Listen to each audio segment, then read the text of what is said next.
ماں کا خواب از علامہ اقبال۔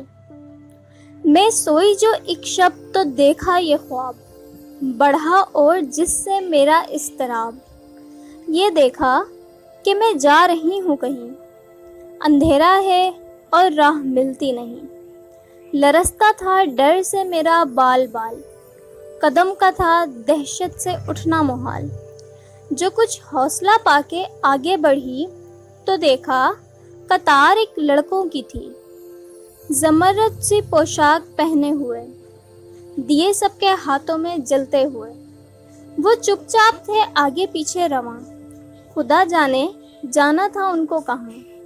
اسی سوچ میں تھی کہ میرا پسر مجھے اس جماعت میں آیا نظر، وہ پیچھے تھا اور تیز چلتا نہ تھا، دیا اس کے ہاتھوں میں جلتا نہ تھا۔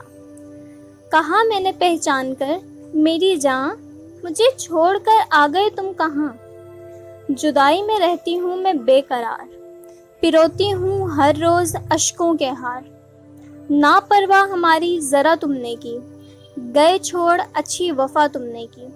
جو بچے نے دیکھا میرا پیچ و تاب، دیا اس نے منہ پھیر کر یوں جواب، رلاتی ہے تجھ کو جدائی میری، نہیں ہے اس میں کچھ بھی بھلائی میری۔ یہ کہہ کر وہ کچھ دیر تک چپ رہا، دیا پھر دکھا کر یہ کہنے لگا، سمجھتی ہے تو ہو گیا کیا اسے، تیرے آنسوؤں نے بجھایا اسے۔